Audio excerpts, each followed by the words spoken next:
Assalamualaikum warahmatullahi wabarakatuh. Perkenalkan nama saya Rana Rahmatullah Ginara, NPM 170119087.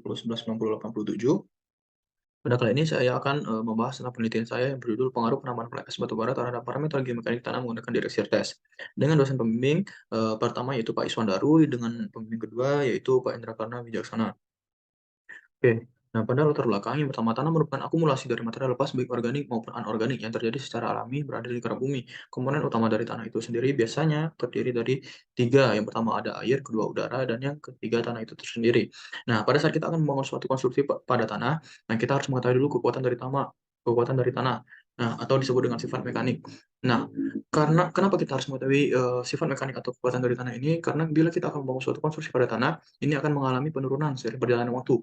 Oleh karena itu kita harus melakukan, uji sifat mekanik atau penguatan pada tanah dengan cara menambahkan untuk penelitian saya pada kali ini kita akan menambahkan sisipan berupa fly ash batubara dengan pengujian sifat mekanik berupa direct shear test atau uji geser tanah langsung.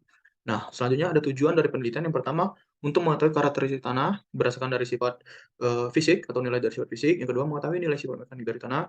Yang ketiga, mengetahui peningkatan kekuatan tanah dengan menambahkan material sisipan berupa fly ash batubara.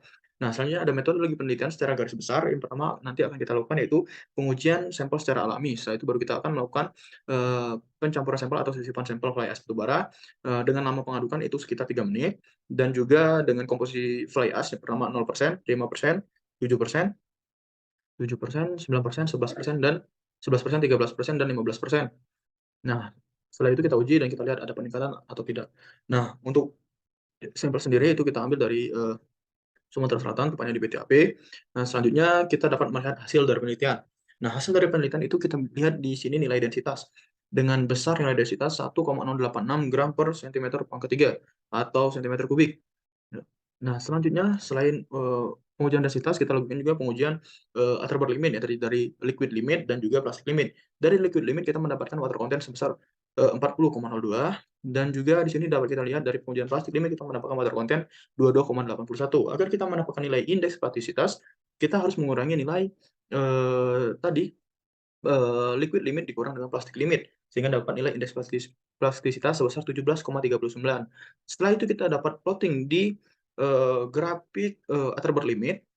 Nah, di sini kita bisa langsung plot aja. Yang pertama, indeks plastisitas dapat tadi sekitar 17,39, dan liquid limit tadi 40,02 di sini. Sehingga dapat kita tahu di sini tanah tergolong ke dalam CL, kelompok CL. Nah, selanjutnya ada pengujian analisis ayak. Nah, di pengujian analisis ayak ini kita bisa lihat di pen atau lolos saringan 200 mesh itu yang persen tertahannya lebih dari 50%, gitu ya, 50,18%.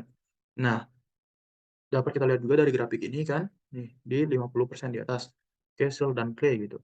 Nah, selanjutnya kita bisa lihat di sini, nah, kan tadi kita masuk ke CL gitu ya, nah, kita bisa lihat nih, berarti kita masuk ke tanah atau klasifikasi tanah tersebut merupakan lanau dan lempung, non-organik, terus juga, tadi kan CL ya, lempung rendah, gitu ya.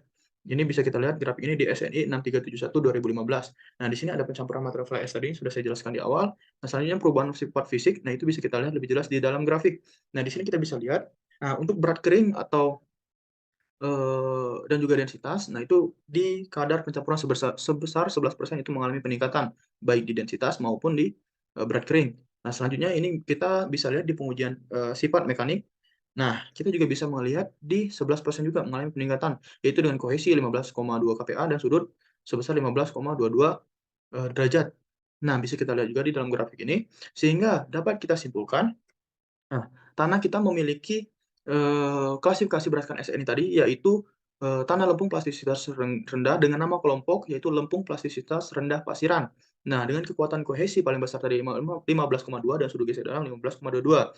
Dengan pa dan mengalami penurunan pada sampel 13 dan 15%, pencampuran 13 dan 15%. Nah, untuk itu, maka, rekomendasi pencampuran dari fly ash yang saya sarankan yaitu 11% dengan total material dari tanah yang kita punya di lapangan. Nah, saran selanjutnya untuk penelitian ini yaitu peningkatan kekuatan sifat, fisik dan mekanik tanah lempung dapat dilakukan dengan mencampurkan material sisipan yang berupa bottom ash selain fly ash. Terus yang kedua, untuk mendapatkan nilai kohesi dan sudut geser dalam dapat juga dilakukan dengan pengujian triaxial tanah. Terus yang ketiga, pengujian dapat ditambah dengan pengujian kepadatan tanah sehingga dapat mengetahui kekuatan atau beban yang dapat ditahan oleh tanah yang sudah dicampur yaitu Proctor dan juga CBR. Oke, sekian dari saya. Akhir kata, wassalamualaikum warahmatullahi wabarakatuh.